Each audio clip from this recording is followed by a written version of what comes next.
Hey folks, Steve here with another NATO The Cold War Goes Hot video.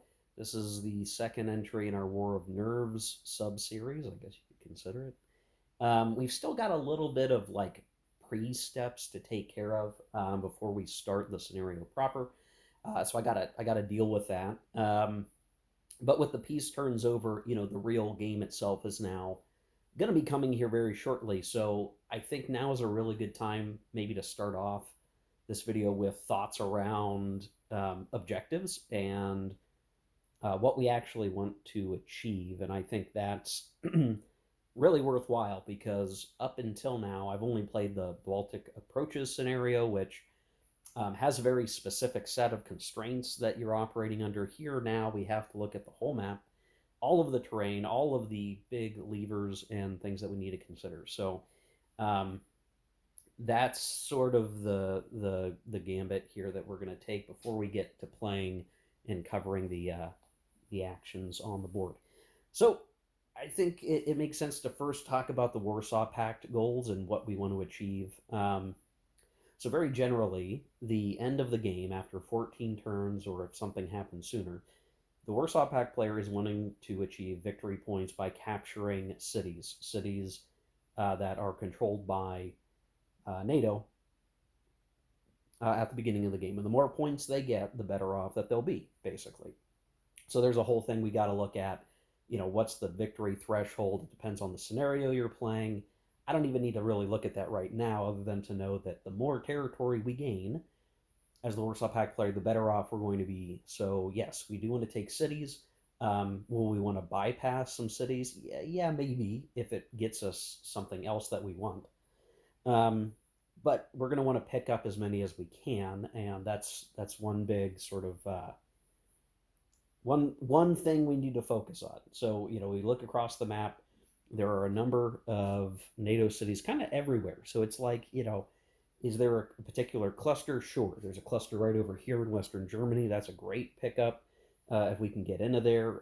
If we were managing to get that far, really, the Warsaw Pact player wants to make as much gain heading west as we can, right? That's an obvious thing, but any other path to victory is going to exist somewhere um, in there as well. We're also going to want to collapse Berlin and finish that off because it's going to start effectively at a siege. So we're going to siege that down and take Berlin. That's going to be worth some victory points. We're obviously going to want to collapse Denmark, and really, besides that, that's kind of like the high level thing we need to achieve. Capture cities, get victory points, perform well, don't maybe overextend ourselves so badly that our army collapses, because there is a way for NATO to win significantly, and we'll talk about that in a second. The other option, or the other sort of, I guess, major objective, other than just performing operationally well, and that's how we get victory points, is to send a hard push all the way west, maybe even in a narrow vector, to get to the other side of the Rhine. If I get a unit across the Rhine and it's in supply, and the NATO forces fail to dislodge that in supply unit, the Warsaw Pact will win an automatic victory. So there's a sudden death sort of situation where if we can get across the Rhine, they will win. So you figure, well, how can you do that? Well, you could do a northern route through the lower parts of the country and the low country regions and get across somewhere over here. With a lot of open space, you could maybe make use of exploitation and fast movers. The other, and we talked about this much earlier on in my coverage of this game, maybe you try something through here in what would be referred to as the Fulda Gap. I'm not even sure.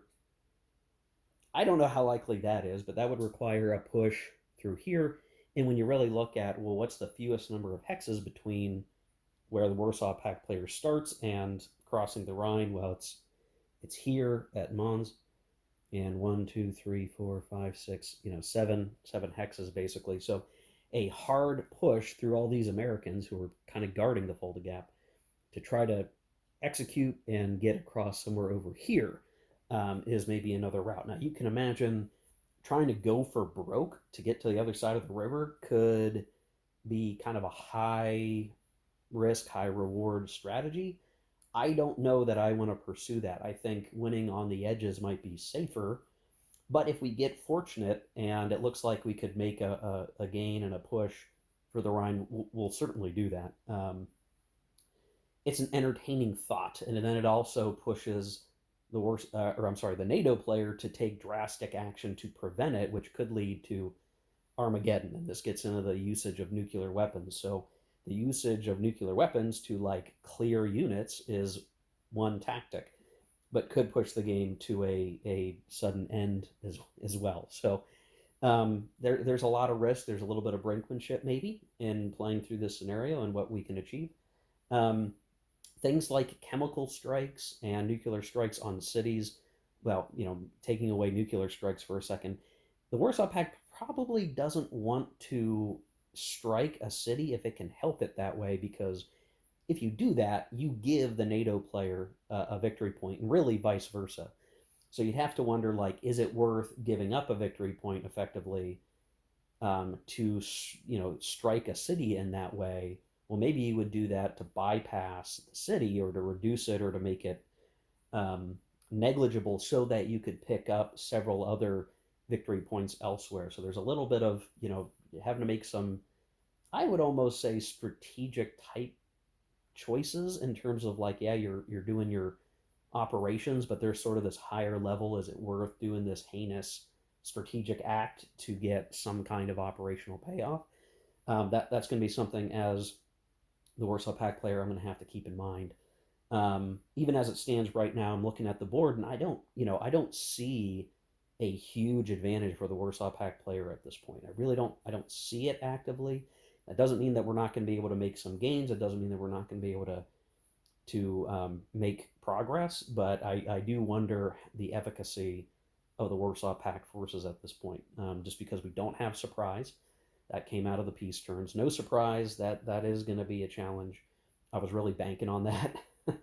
The NATO alert level could have been higher, which would have been even worse, but it got high enough that we don't have surprise.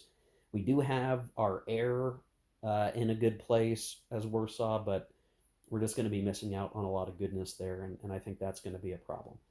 Um, I think in terms of like, in the South, I don't see us doing a lot of crazy pushes with like the Czechs. I think that's a hold and defend, and I'll explain why here shortly. But really, we want to put pressure here. We want to put pressure probably, I think I'm not going to be crazy about here. I maybe want to push here, and when I want to push around like that.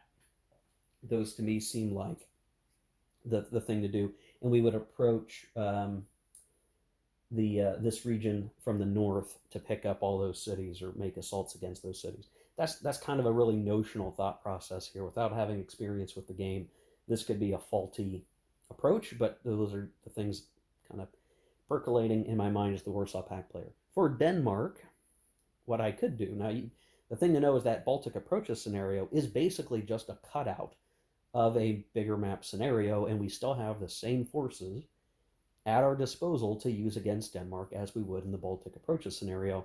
Here's the thing. I have now seen a tremendous number of high risk, high reward attacks against Copenhagen fail. And I do not think that's a good thing to do. That failed when I tried the Baltic approaches scenario. I don't think we're going to do that.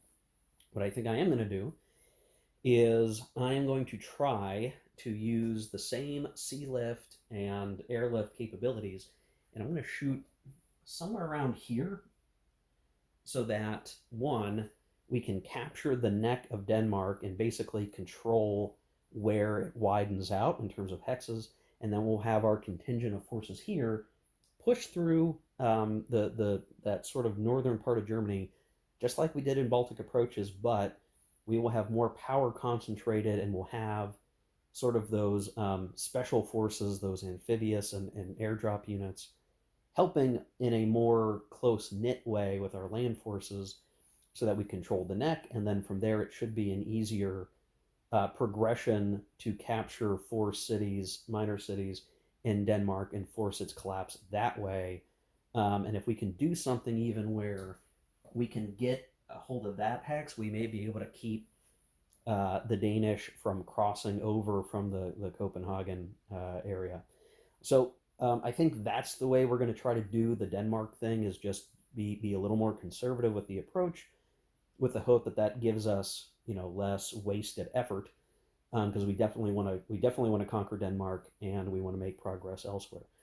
So that's something. Now I wonder, if I ignored Denmark and I put more forces against northern Germany and just try to push through again that hook that way, is that worthwhile, giving up pushing into Denmark? And I don't like the idea that, the NATO forces could maybe exploit Denmark's proximity to drop behind us somehow. And so I think we gotta make Denmark a dangerous thing, and we need to put pressure there. We can't afford not to. So that's the Warsaw player uh, perspective. Now, what about NATO? Well, the sad part for NATO is we're obviously going to be on the defensive at the outset. The fact that we are going to be able to get full tactical movement is really good. Um, Instead of doing the like roll and then see how far units can move, that will help. The fact that this is not a surprise, like we've detected the malicious intent of Warsaw Pact, that gives us a lot more resiliency in the opening phases. And so I think what I will want to do is, obviously, I mean, I have to contest, right? And then in a more like on the map perspective, I'm trying to defend cities, right? That's effectively what I'm trying to do: contain the Warsaw invasion, the Soviet invasion, and try to reclaim cities if they get taken, and just kind of hold. Now, is there an equivalent way for NATO to get an automatic victory? Yes, there is. What it takes is to take two cities in the Warsaw Pact region. So this is effectively like a counter invasion into East Germany. This is the turning the tide victory.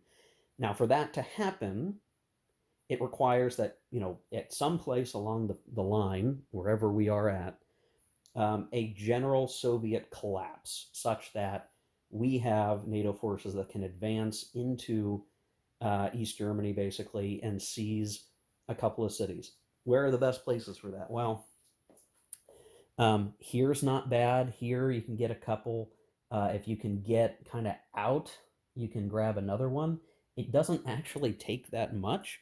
You could even try to get sneaky and do some shenanigans up here if the Soviets leave themselves open to it.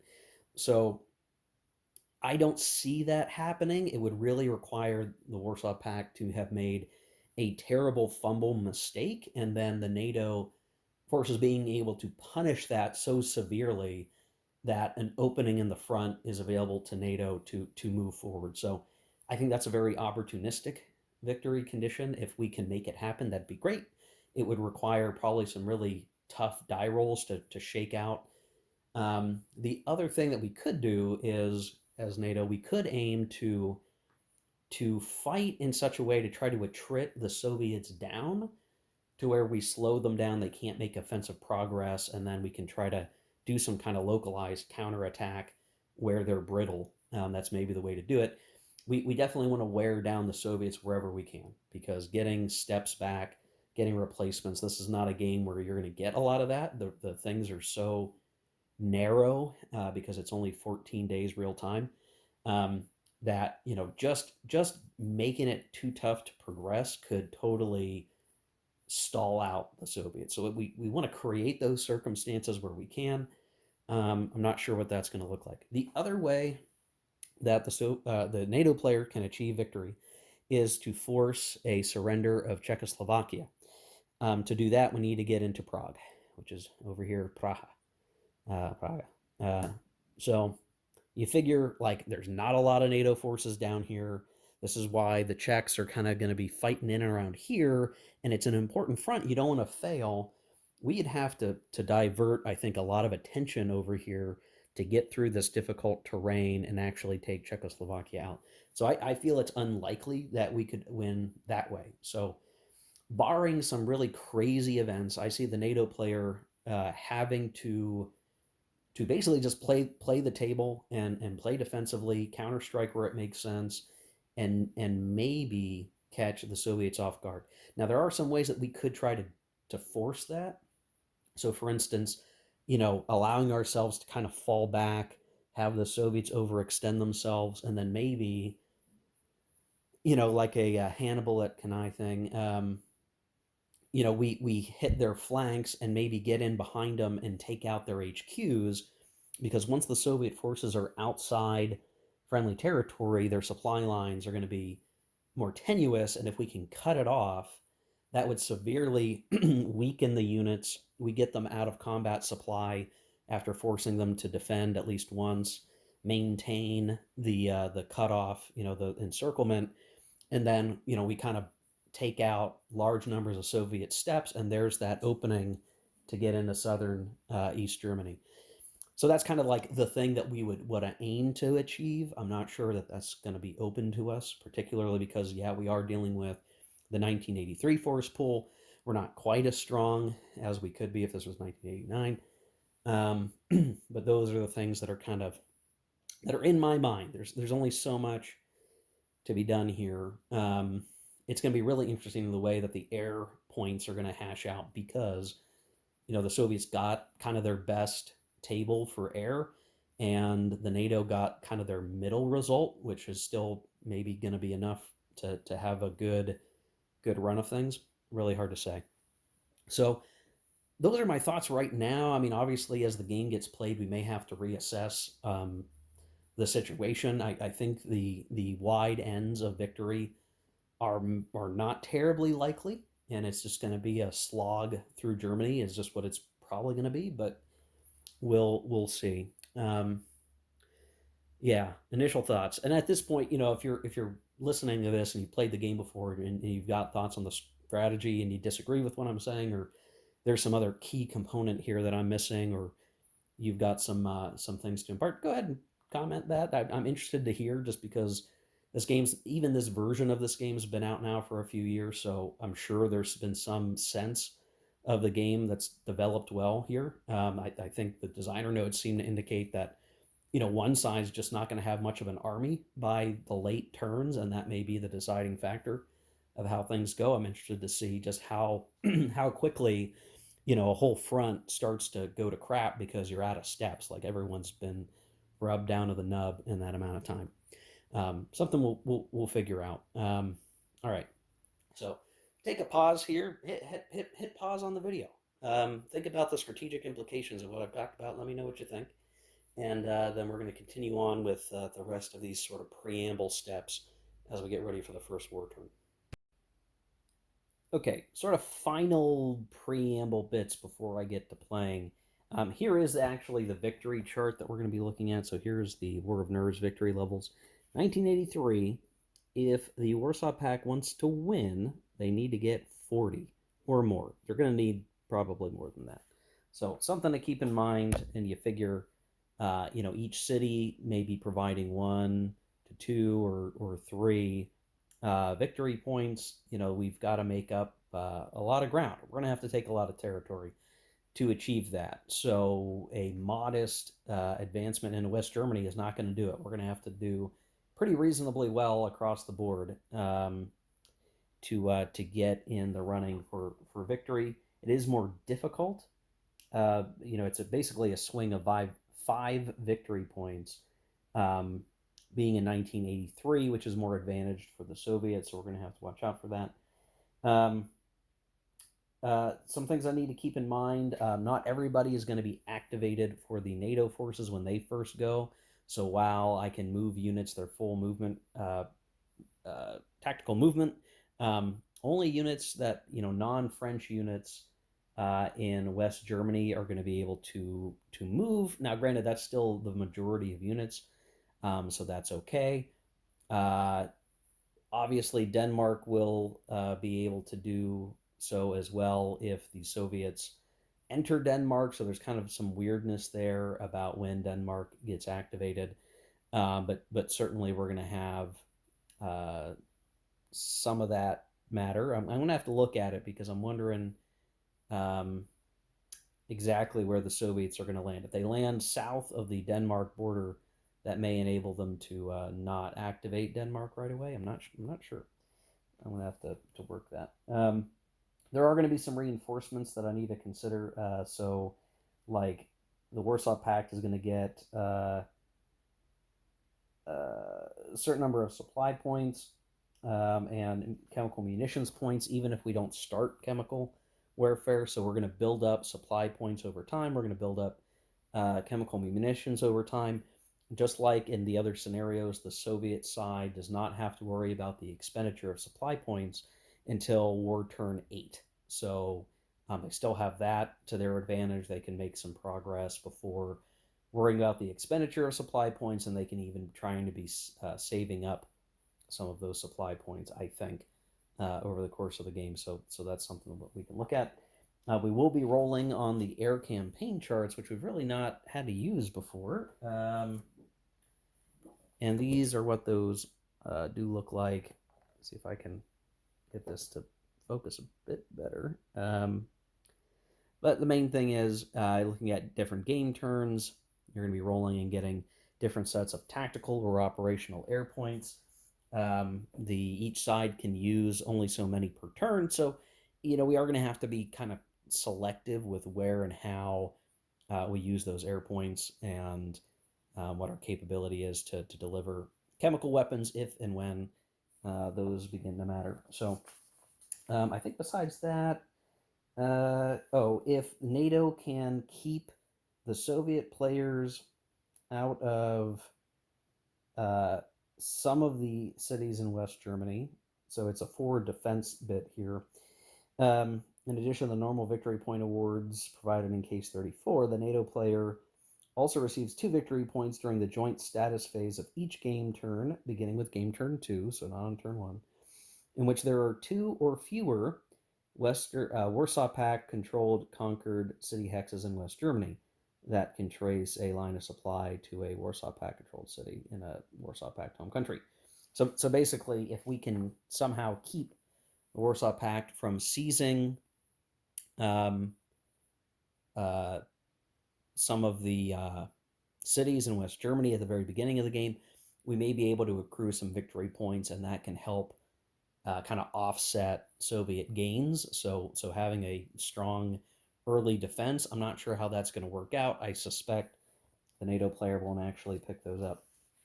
So yeah, the one bummer is that again, the NATO reinforcement schedule is a little more behind. We're not going to be able to activate all of our units as NATO right away, so there's going to be a delay on some of that. Though there's really not that many that are going to get left behind, so I don't know how much of a penalty that will really be. And then again, the Soviets don't have surprise, so we're just going to have to see what we can do. I mean, that's really it, to see how well we can try to execute against all this. And yeah, so what I think I'm going to do in terms of the style of coverage is I'm going to go ahead and just begin playing through the first turn, maybe, and just play through both sides and kind of show you the aftermath of turn 1. I know there's going to be a sense of like folks wanting to see every die roll or every unit moved. If I do that, we will be here forever, guys. And if you want a slower illustration of the way that the game works, there's Moe's Gaming Table, I think is the channel, did some videos with the designer of the game that kind of walks through that. So I'm not sure this video series will be good for that. I think those other existing videos can help you. This is really going to be more like an AAR kind of reporting on just how the game is going as I'm playing it. Sorry if you're interested in something more in depth. I don't think I can sustain that for time, but certainly you can see the evolution of the scenario as it plays out once we get rolling here, and hopefully that's good enough. So let me go ahead and start working through the first turn. That's going to begin with some of the reinforcement stuff that I've already started to pull off the map, or pull off the reinforcement chart for the Soviets. That was already done at the beginning of the turn when we declared war. and then we're going to be rolling on the air campaign tables to get air points and everything else as we proceed. So we'll be starting with that. Then the Soviets will be going. Probably going to see again some more conservative sea lift and airlift attacks on the neck of Denmark, either within West Germany only or possibly Denmark itself, just to try to catch some of those Danish units while they're alone and kind of open up the door to capture more territory. And then everywhere else, it's really going to be what can we make happen. I don't have any, preconceptions of where and how we're going to be effective yet. So that's got to come out of this first turn. And then obviously the NATO forces will have the ability to respond and get up towards the border and start to figure out where they can make their own headway. So yeah, when you guys see this clip move over, you should see a different looking map. Okay, so I'm doing a check-in here, not at the end of the first turn in its totality, but at the end of the Warsaw Pact turn, just because I think enough has gone on that it's worth mentioning. Right now, I don't think the Warsaw Pact is getting the gains that it really needs to make headway. It worries me a little, um, and some of this is all going to tie back to the War of Nerves, strategic situation and our lack of surprise, which really hurts us. So, with the fact that we had to declare war to stave off additional alerts, so we're having to sort of set off our gun early. We had to spend a lot of our units' initial movement, like just getting into the and across the border, and that meant that we couldn't quite get situated in my opinion, the best way, to make a lot of big gains because we were spending some of our movement just getting up to our units to attack. We weren't able to infiltrate around Zox with our mechanized units or anything like that. It was very much like get up there, get situated, try to make something happen. Um, and so while indeed the Soviets were able to target some specific hexes, they took a couple of cities, 3 cities, in fact, for 3 victory points. I'll need to double check that count, but I believe that to be the case. Um, they didn't get nothing. They certainly got some stuff, and they've dealt some damage. They've removed some West German units as well as 1 Danish unit. So four West Germans, 1 Danish unit. They have lost some steps in some combats. So it's not like they really had any bad attacks except for a few, which I'll talk about. But we're just, I can kind of see where the punishment of not having surprise kicks in, and the fact that when the NATO force goes, they're going to get their full movement and they're going to be able to respond well to the initial Soviet incursion, which I tried to make sure in my advance after combats, like we're not really opening ourselves up to some awful attacks by NATO, but I think the NATO players probably feeling decent about the ability to get up in alignment against the Soviets and potentially do enough damage to just slow them down. That's kind of their overall goal at this point, is to slow them down. So the big thing that occurred is my conservative amphibious paratrooper drop operation at Denmark up in the neck actually went pretty damn poorly. So despite having a really good table for rolling interception, we lost the Marine HQ, so it's on the turn track to come back on turn 3. So we're going to miss out on it for these turns. We also lost some of our paratroopers, and we have ultimately lost. We also lost another Marine unit as well. So I, out of the 6 units that were dropping, I rolled a 4 or less. Technically, in one case, there was a die roll modifier that made this a 4 or less. We lost 3. So out of 6 units doing operations that could be intercepted, half of them got intercepted, which is against the luck. So like that was just bad luck compared to average. So right out of the gate, the Soviets having kind of not great luck on the War of Nerves, sort of sneaky stuff, and then having their very tactical special ops operation executed so very poorly has put kind of a morale hit on the Soviets in my head because it really just didn't go to the way I wanted it to. Now we're down to one amphibious shipping or lift command. We still have our air command and we still have some air units for lifting. So like our ability to maybe reinforce those forces in the neck of Denmark, like we could still potentially do that. We were able to get some supply in for some of our units out there. Uh, Unfortunately, in the actual attack, because the aim was we were going to surround a Danish unit, eliminate it, and then kind of have control of the neck and maybe even back up a hex and attack.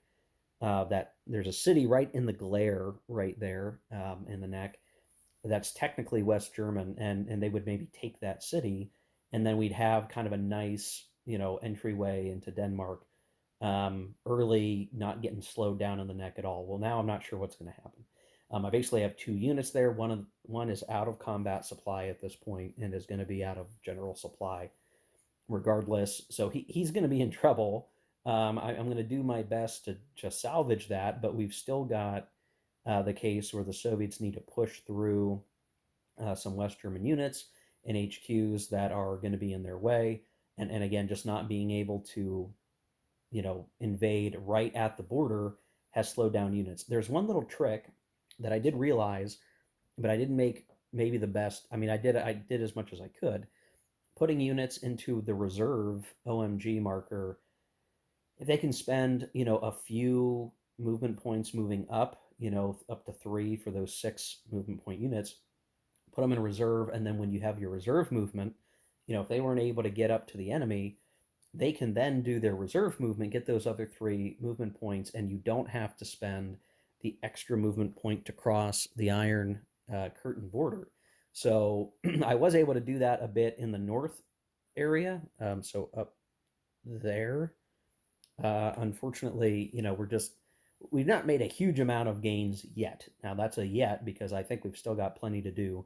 But this first turn just was not as, I think, generally impactful as it could have been, especially up in the north. So it would have been much nicer if we landed all of our units. We would have cleanly destroyed the. I rolled the worst result on that attack up there, and we took a step loss. So I mean, it's just like things are coming up bad in a lot of places now. In the rest of Germany, our attacks have gone reasonably well. We used up all our air. We did try to use our operational air to strike reforger sites to denude, reduce, U.S. reinforcements effectively, but we missed on all of those. Some of our tactical strikes before attacks did disrupt some defenders, so that was effective. But then we did have a lot of NATO air spent in reactive strikes, and they pretty much used up all their tactical. They're going to have one operational point to use on their turn. But they struck some of the attackers, and some of those did disrupt Soviets in a number of places, did cause some step losses. So NATO kind of got away with that.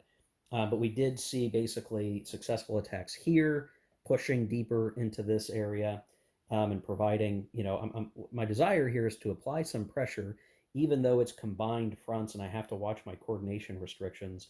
I want to push through here and kind of do some damage to relieve Czechoslovakia of danger, and then I can kind of pivot down here, move the camera a little bit down here, where there's a fresh batch of victory points that would be a nice pickup if I can get down there. So it's kind of a long-term play. And then I am trying to push through here, and I've made a little bit of progress, but it was really just pushing an American unit out of the way. So nothing too crazy happening there. And then likewise, along here. So what we've seen happen is that the Soviets have seized control of Braunschweig, uh, Lüneburg, and Lubeck. So these are all kind of close knit, near the border cities. They've been taken without too much pain and suffering, though again we've got some disruptions. But that has rung up 3 victory points. But we're a pretty far cry from where we're going to want to be for victory points for a while yet. So a lot to look at. So it just interesting to see. Again, I think one, we're hurt by our poor luck around the war of nerves stuff that just didn't go the Soviets' way, I don't think, or I'd say it leaned NATO favored with the die rolls. A lot of our opening salvos here have not gone quite as well as I would have liked. And now, we're going to have to see the way the rest of this goes. Lacking surprise is definitely a factor. The fact that on the air point die rolls, both sides got nearly the same amount, which I think does favor NATO because they can basically, match the Soviet strikes. If the Soviet strikes were greater than NATO, there's kind of an advantage there to create disruptions and gain advantages on the combat results table effectively, when you calculate the odds. Here, it just, I think NATO is happy because if they can match strike for strike, and assuming both sides are hitting about the same, it takes away advantages from the Soviets, and they just can't deal the damage that they're going to want to be doing um, through the life of the game. So we're going to have to see what the next turn looks like. The only saving grace here is NATO is out of tactical strike factors or points. So they can't necessarily just like super punish the Soviets for what advancements they've made. There's going to be a more conservative consolidation of NATO control here. So we're going to go take care of that. And then I'll show the aftermath of the NATO side of the turn, and that will be turn one of the war turn. And we'll kind of swiftly transition into turn two.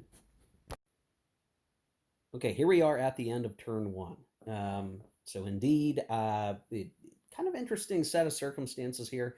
I'm going to go ahead and say the NATO player is winning the luck battle. They had, for combat die rolls, either middle results or good results, which has led to actually the destruction of a total of 2 divisions on the Soviet side, which is actually a lot, all things considered. Um, Now, in some cases, we've got some logistic challenges where, like, this HQ is so far away that it's hard for the U.S. 7th Corps to operate over here until the HQ gets closer. The actual HQ range is fairly limited um, in terms of, like, operating well for combat supply, and so I need to get the HQ further up to maintain consistent supply. So we're really just trying to hold a line here for the moment. Here, I did have a spot where I could see the Soviets overextended. Um, and I wasn't sure if it was going to, like, trying to feel out the combat table, like how likely is this to be a punishing situation. Well, they actually did just well enough to push a unit back, and then effectively had surrounded some Soviet forces right there in the gap, and a subsequent attack there um, managed to eliminate the stack. And maybe if the die rolls had gone very poorly, that would not have happened. But we got consistently good die roll results, which forced a step loss and a retreat for a unit that was already disrupted. That's that guy who was here, and then the Soviet units that had advanced here got smooshed. And so it's kind of, I'm thinking of like, okay, without surprise, without all these other sort of things, I guess, we really don't get that opportunity as the Soviets to just set up perfect attacks. And what little minor attacks I did do, I mean, didn't go well enough that the NATO forces couldn't sort of counterattack. And fortunately for them, their HQ is kind of further up, though there's a little bit of a dangerous situation developing here I got to watch out for, to where they were able to, attack and be in good attack supply, and not really have any major fears or danger. And they were able to do that very reasonably well. So, um, yeah, it was good. Now, there's other challenges here where, like, I need these guys to hold the line for a minute. We need the Belgian HQ to come up. So they can't really push on anything. They're merely moving up. We've got other units that are kind of trying to get forward. And then here, we tried to make something happen to retake Braunschweig, and we did some damage, but it's just not enough. It's not enough, mostly because I have a lot of Allied armor there, and they're just no good attacking the city. Um, Now, granted, the Soviets are defending the city with armor, so there's kind of this. It's not quite a wash because it still hurts the attackers more. But we weren't. We rolled well and managed to do a little bit, but not enough to get them out of the city.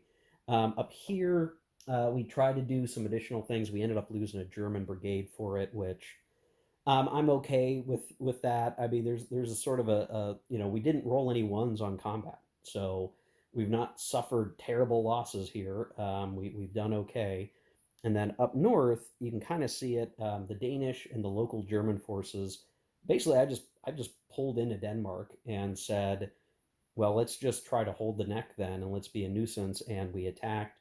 Now, granted, the Soviet unit was already out of combat supply, so it really wasn't a big deal. They swiped out that Marine unit, so now there's just that one kind of lonely air unit out there that is going to be, in a heck of a supply problem without the Soviets trying to get some air. Now, granted, you can hold a line right here. There's Hamburg, so you got to fight through that. There's some blocking hexes, and then there's the river. So I can kind of hold along this spot, potentially. Uh, but the other Soviet forces nearby, they're going to go run up. They have a clear path now.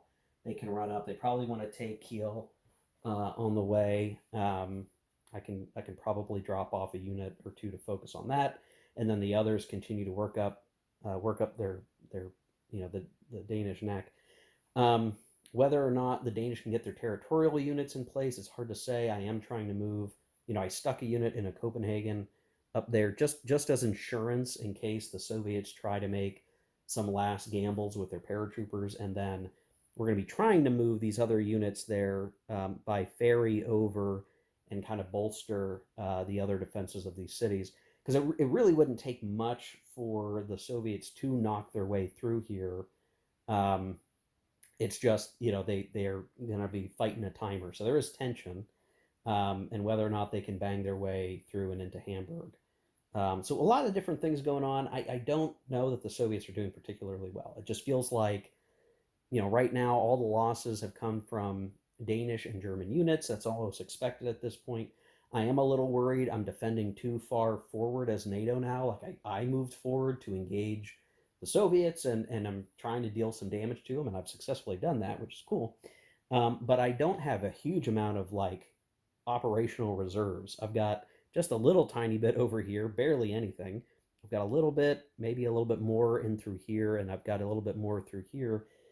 It's not a lot, and it could turn into a real bloodbath if the Soviets can really get moving. But um, it's not clear to me exactly how we're going to proceed on this next turn as the Soviets. I obviously think we're going to look for those opportunities to eliminate units and kind of thin out the NATO ranks if we can.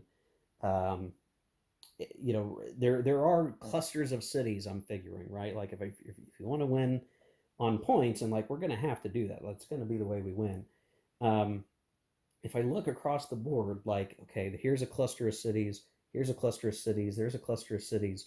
So trying to figure out where am I getting to these cities and ideally safely getting them is really hard to calculate right now. And I think it's way too early to start thinking about chemical warfare or nuclear warfare. I don't want the NATO forces to rack up victory points from that, because we're going to have to make up. We're already having to make up a lot of victory points. We're still pretty far, I think, from having what we need. Granted, we have kept the NATO player from getting the victory points for holding on to cities. Um, we're keeping us from taking so many cities. We've managed to take enough that we won't lose out on those victory points, or the NATO player won't get those. But really, there's still just, I look at the map, I'm like, man, there's just so much more we need to accomplish if we're going to win as the Soviets. So I can't afford to be losing whole corps. I mean, just to show you what, in terms of units lost just this turn from the NATO attacks, I have lost these units. So there's that armored regiment, so maybe not a big loss, but a bummer. We lost this whole big mechanized um, division, which is going to be good for attacking cities, right? Uh, but it's gone. And so is this mechanized German unit, which is, again, useful for taking cities. So like we just lost a huge amount of oomph. Now, there's still plenty around, but it's not that many. And, kind of looking at the map already, I'm like, oh, crap. Like, if things don't go too well for the Soviets here around the Fulda Gap, like we could actually see the Soviet position collapse and have NATO making its way across southern East Germany, headed towards Leipzig and Erfurt for the win potentially. Like that, that's the kind of situation that we really got to watch out for. And I think already the Soviet player has to start thinking about the danger of it. We've got some airlift capability here, some paratroopers we could leverage to kind of create some nuisances maybe.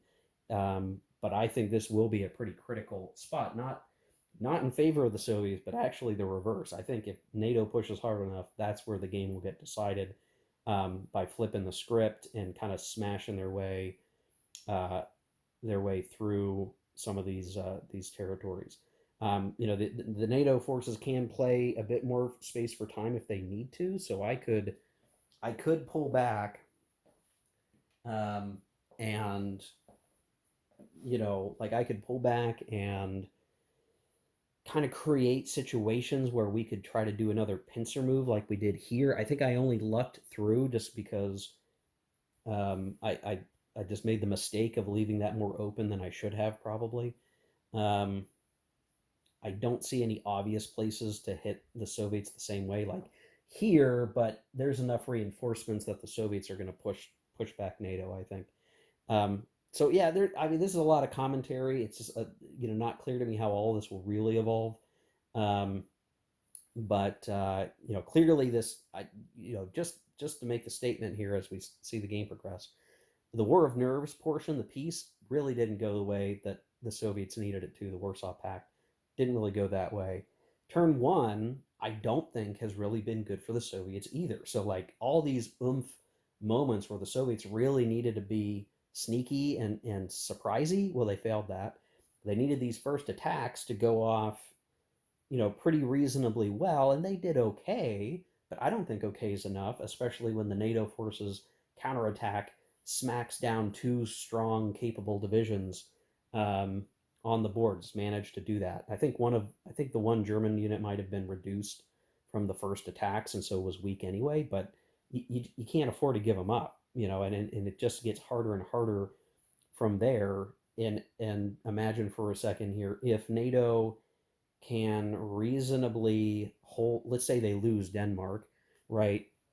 And just to look at the victory points for that, that's two, uh, 2, 3, 4, 5, 6.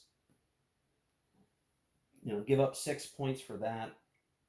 Um, you lose this 7, 8 more victory points. It gets you around to 11. We still need a lot more than that. I mean, if NATO can even just hold the Soviets around where they're at right now, that'll be a NATO victory. So I think the hold and counterpunch situation for NATO is looking decent. Granted, we could see a complete collapse if the Soviets can just make the numbers work for them. They have a number of these big divisions that have technically not been in combat yet because they started far away. I didn't get to do my border assembly, so they're still waiting to join up. I think once they do, that may be where the oomph will start to feel more real on the Soviet side. So it remains to be seen. This is just the end of turn one. As we go into turn two, the one thing that will be different is that we will be using uh, some different rows on certain charts, in particular the interception tables, which just generally, if I look at map, it gets, let's see here. It gets worse for the Warsaw Pact player each time it changes. So if you look and say, well, okay, we're in, we're dealing with, contested space a lot of the time. We got surprise, this, that, and the other. It's going from 3 to 4. Okay, so that's worse. It'll eventually get to 5, which will be much worse. This is the table we'll probably see used a fair bit here for the rest of the game. It is going to get increasingly worse, and they've already had bad luck. Now you compare that to NATO, and they're using the war of nerves. Um, uh, theirs actually is getting better, right? So the number over time is getting lower, which is less likely chance of rolling a failure here.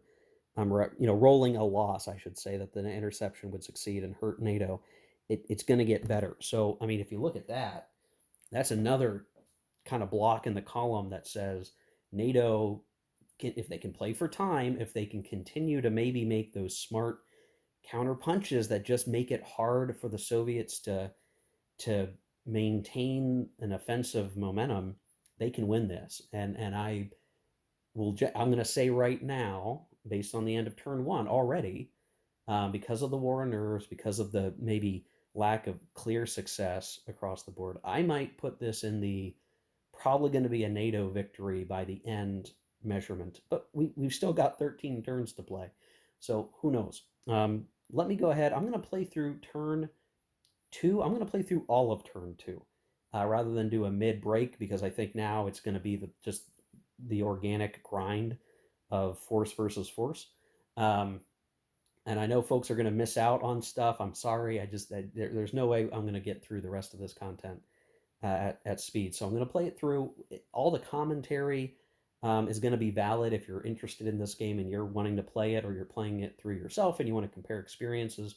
My commentary is still valuable for that potentially, or it could be valuable to you. But just watching me walk through every piece, I mean, there are other videos that do a fine job of illustrating the combat mechanics and all of that good stuff. That's all valid. So, all right, I will see you guys here in a second. Maybe the map will look very different when I'm recording the next clip. Okay, here we are after turn two, and boy, I'm feeling like the Soviets are in deep trouble here, folks. We'll see how much things change over the next couple of turns, but I'm almost thinking already. I mean, it's only turn two. That the confluence of luck for the Soviets is going to spell a defeat here for the campaign. What I may end up doing is just playing through the end of turn 7 and then making a decision at that point. Now, um, I've kind of heard, on chatter around the game, like that can happen, that ultimately, depending on the progress of the game, you may only have, the first 7 turns might be the turns that decide the game at that point, because maybe one side is so worn down that maybe the writing is on the wall.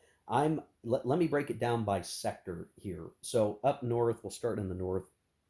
um, the Soviets are making progress. I mean, there's no doubt about that. They're certainly they're taking up ground. They're going to be attacking the last East German city before Denmark, and they're going to push through. They've managed to take Kiel, so picked up another victory point. Um, but they're still going to be, shuffling along here. I do think Hamburg is going to be a tough nut to crack. We're going to have to make some decisions about how much we focus on getting up into Denmark versus not. Denmark will give us more victory points ultimately than just Hamburg by itself, but Hamburg is going to take some doing to get into. So I'm going to have to figure something out. I've got some thoughts on how I'm going to make progress in the north, but honestly, the other sectors may be lost before that even matters. The fighting here is pretty vicious.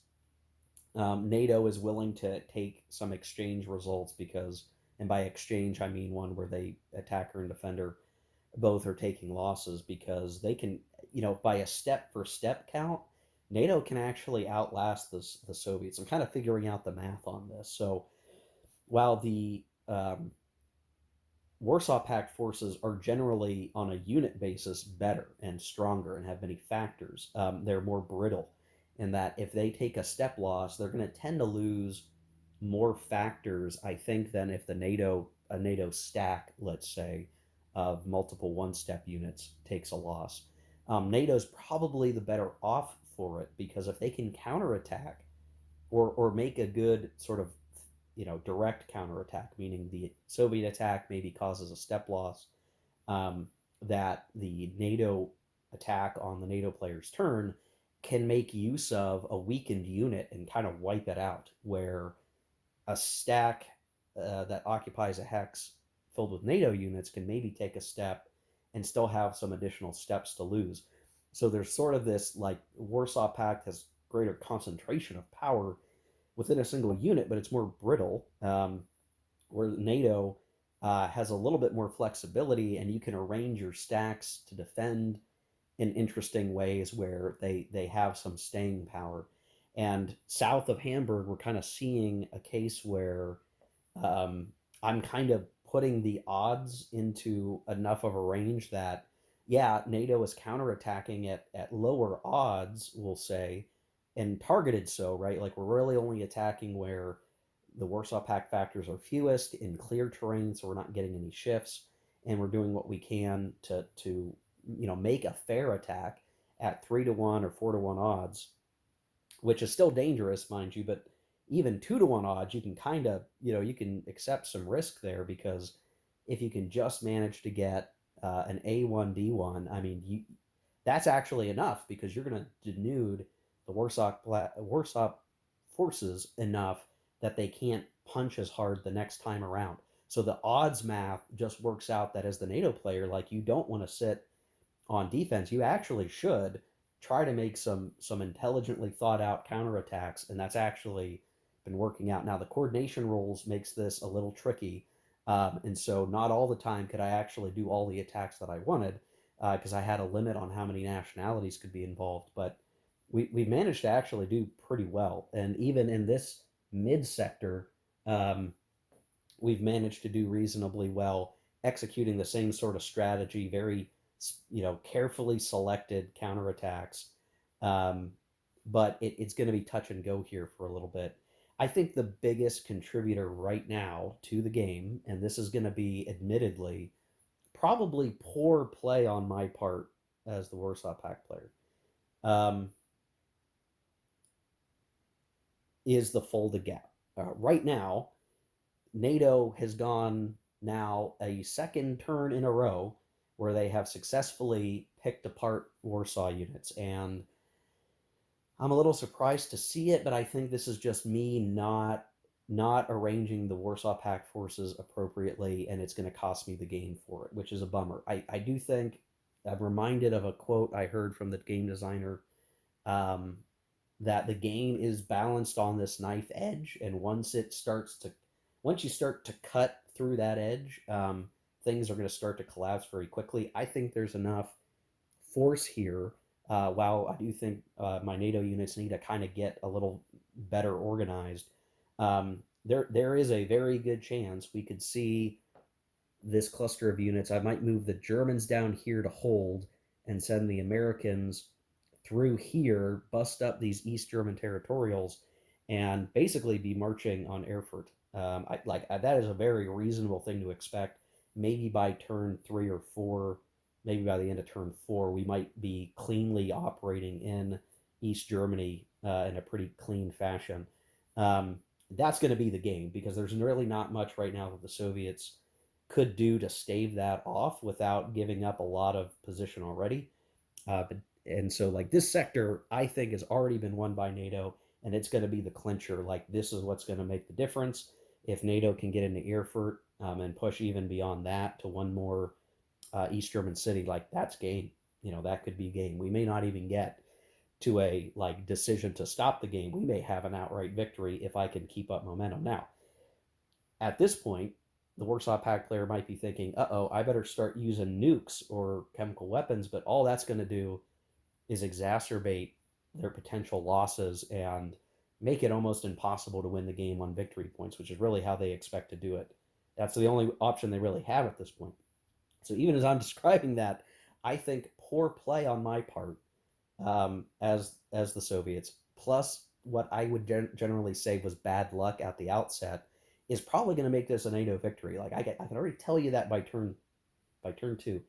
Um, that might be surprising to say, but keep in mind that this game is kind of intended to be a little bit like this, where it is a total of 14 turns at the maximum, but very, very reasonably possible that um, you don't you don't get that far. Maybe you only make it to turn seven. That is somewhat common, and we already have, due to extreme circumstances, maybe an even earlier view of that going into turn three. Last but not least, here the Soviets did do a good operation here, where they surrounded units with airdrops and cleaned that up. The Germans are moving in to defend. Um, there was some push and pull here, back and forth. Generally, I'd say the Soviets are not quite achieving what they want, but they should be able to project enough force to kind of win out down here, I suspect. But it's going to be for naught if the Americans are swooping into Leipzig. So, um, Leipzig. It's kind of weird. It's just they're I'd say the Warsaw Pact player is making progress in some sectors, stalemated in others, and outright losing in perhaps the most critical. And that's not a recipe for victory at this point. So I'm going to go play through turn three, and we'll see what has changed. I mean, I think as the NATO player, I'm going, let me get this momentum going, baby. We're going to crack some holes, and we're going to end this thing and make the communists sorry they tried it. And again, contributing factors to this being the alert level of NATO, the fact that they've gotten pretty solid air power die rolls, and their combats have gone reasonably well. This is a very good game for NATO at this point, and we're not even done activating all the units on the board. So I'm going to go play through turn three, and we'll see what else has happened. Okay, here we are after turn three. Now, this was the turn that the Danish territorials entered up north of the map. The Soviets did try to make a use of their returning Baltic Corps um, HQ to try to land at one of the bridges there, right up there where the islands connect, to hold back the reinforcements from the neck, which was semi-successful. We were doing pretty good on the interception rolls, but the last one, so I wanted to get one more unit in there. We would have maybe had enough strength to even take a minor city there. But nope, didn't get it. And let me tell you guys, if NATO if NATO has more airstrikes than the Warsaw Pact, which occurred this term, they can kind of match almost, and ultimately do very well.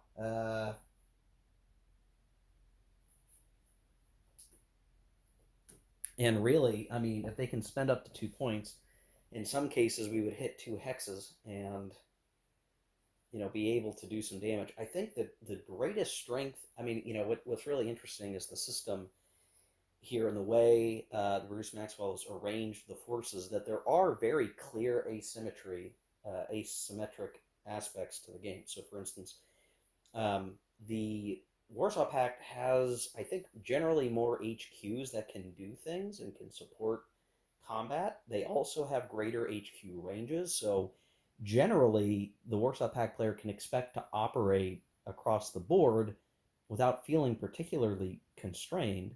Um, Whereas for NATO, their HQs are much more circumstantial, right? You have an HQ for the British, maybe some HQ for the Germans, some HQs for the Americans. They're really used to help be your supply network, even in friendly territory, but they don't have much in the way of offensive capability. Really, only US HQs do, which is great, but they can even only be used under certain circumstances, which is why you see me kind of grouping up units a bit clearer now, so I have better organizational flexibility.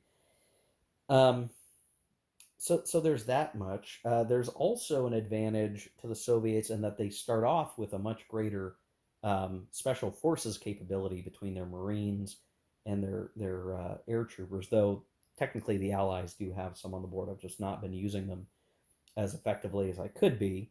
I've been holding them in reserve as kind of stop gaps if I need to contain a Soviet breach, and I've not even had to do that at this point. So um, there's that much, right? That the HQs maybe advantage to the Warsaw Pact player, maybe these special forces. Um, but we talked about the steps and how they are congested. This reminds me a little bit of Ted Racer's Russian Civil War, or I'm sorry, he called it Reds. Ted Racer's game on the Russian Civil War called Reds, where the two sides kind of had a different configuration. Here I think I think this is a bit different in Reds, where the communists were a bit different. But here you have again stronger divisions, but those divisions are more brittle, and if they start to get hurt, they fall apart. Whereas the NATO forces have weaker individual units, but they have enough of these units that how they stack, how they operate, how they can absorb step losses, um, just enables them to hold ground better. And as we've been fighting, and what I'm realizing is terrain is having a huge effect on this. Where I've managed to defend reasonably well in terrain as NATO, and often we're able to pick off Warsaw units in the clear because you can see these little spots of clear terrain. If we can hammer them with NATO air, that tends to be a big difference maker. And our targeted counterattacks being in the clear, being very important, in defending in terrain is really important. So if I were trying to diagnose what's happening here, I think just in general, the Soviets haven't been enjoying very good luck. They've had some good luck in some places, but it's generally been kind of middle to bad luck all across the board. The Allies, or NATO, I should say, has generally enjoyed medium to good luck. So just on that alone, that's making a difference.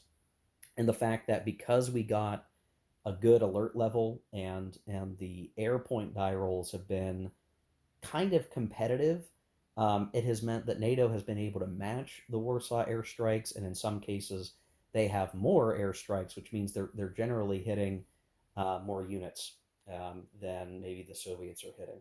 And so while we could do some airstrikes per combat, NATO's doing a really good job of weakening those combats, and they have the flexibility to do that.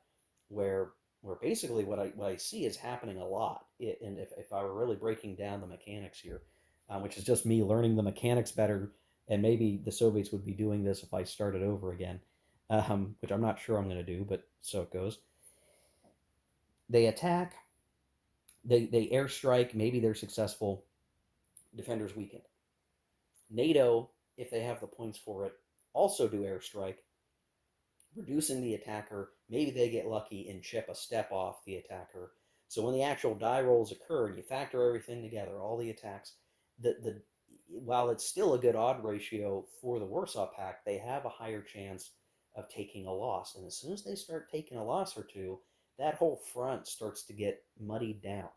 Um, Especially if they're fighting in tougher terrain, like these rough woods hexes actually shift the combat, and all these things kind of factor in to where if the Soviets can't make early gains, then they're going to get stuck, and they're going to lose just enough points that when the NATO player goes, and let's say maybe they have some spare airstrikes, that's already bad enough. Even if they didn't, the surviving NATO forces recover from their disruption. The Soviet disruptions, if they occurred either from the counterattack mechanic, which can come up in combat where the defender basically gets to roll a die and maybe disrupt an attacker after the combat result, um, that can happen. That has happened a number of times, and the NATO forces are generally better at it.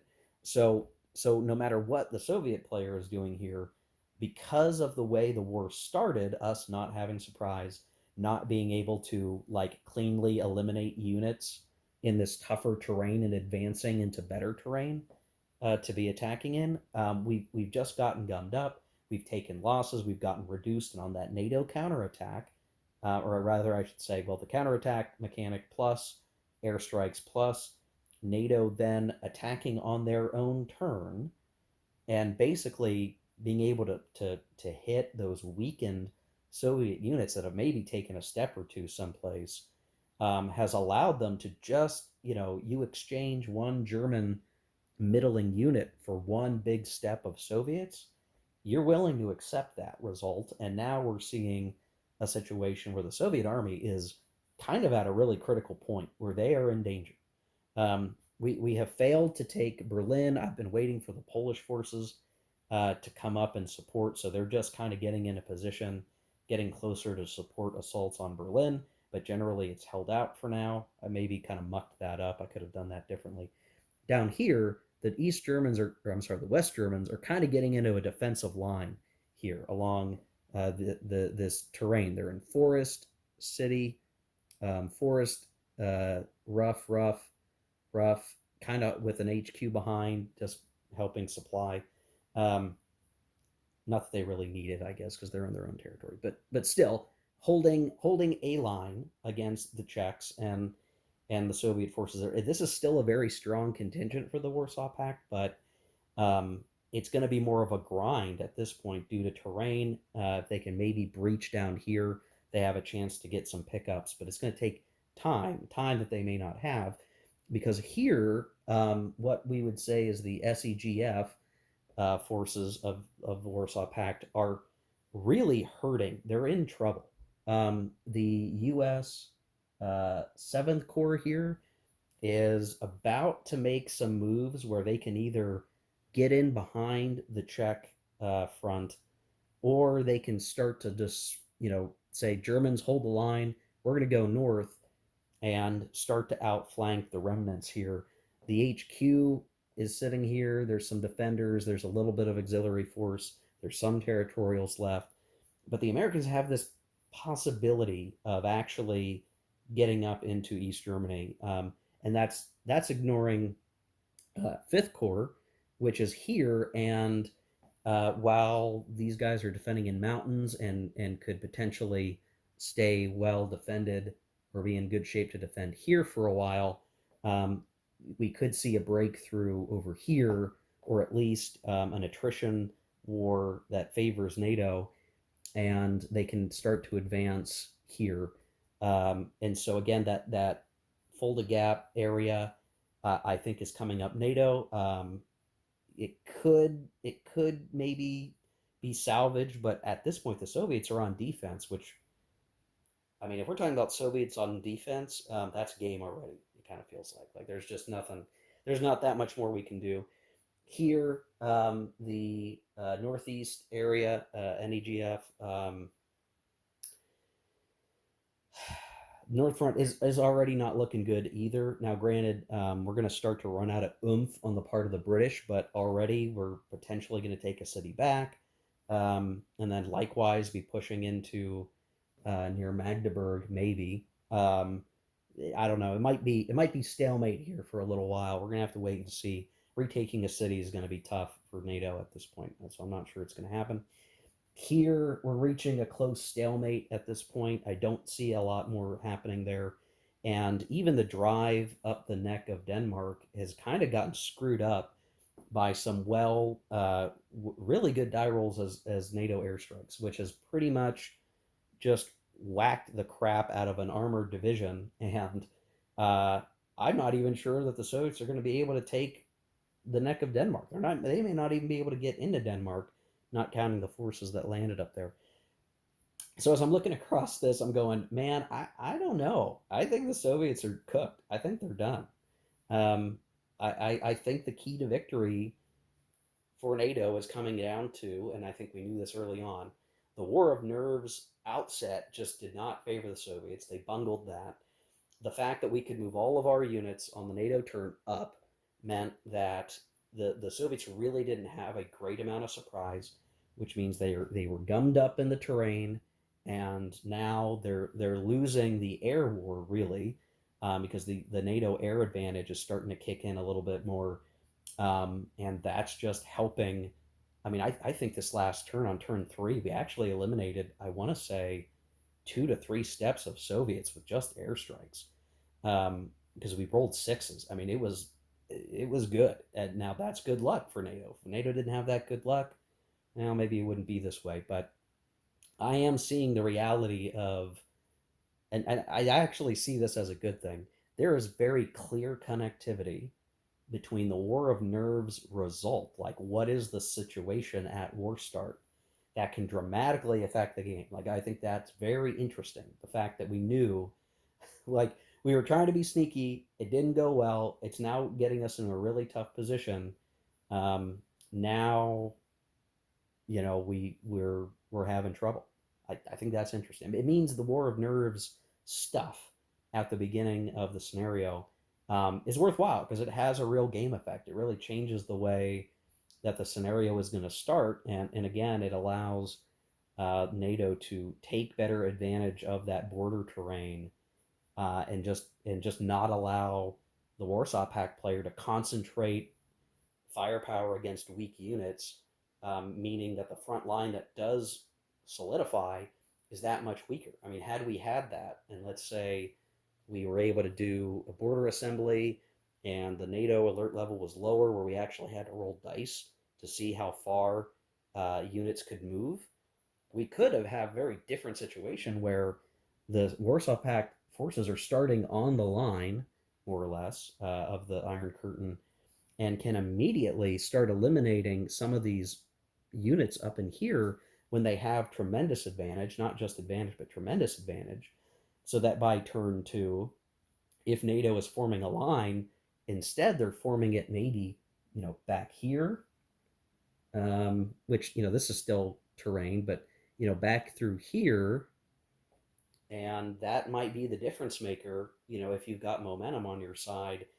Like any hex and counter war game, once a breach starts to develop and you have a part of your line that really can't be defended, that's really where the game starts to break open, because you can leverage that weakness to attack other units nearby, and you sort of get that odds momentum in your favor. And I think the Warsaw Pact player just didn't get that this game. Just all the confluence of factors are meaning we're not off to the start that you really needed to be in if you were going to make a big difference. And they're getting punished for it. Now, still, I'll say there were play mistakes made. I screwed up the folded gap. I think I did. I really screwed up. I left too many units kind of open, and the NATO counterattacks just, I mean, when you can surround and eliminate, now multiple divisions over the course of a couple of turns, that's a pretty big difference maker. That's incredibly significant.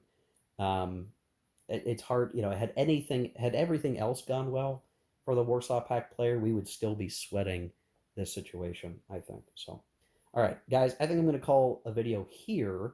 I will return for another video, and we're going to at least look at turns 4, 5, 6, maybe 7.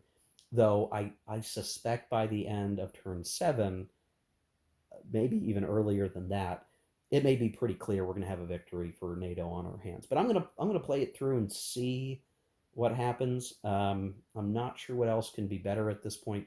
I don't think it advantages the Warsaw player to start using chemical weapons at this point, and I don't see nuclear weapons really making much of a difference, other than maybe ending the game in a fantastic way, which maybe I will do that. Maybe we'll see. So anyway, thanks for watching, guys. I know this is maybe a little more commentary than gameplay, but it's what I got to do. It is interesting. I think I could look at this and somebody might be thinking, wow, this is so one-sided in this situation anyway that we crafted with the War of Nerves stuff.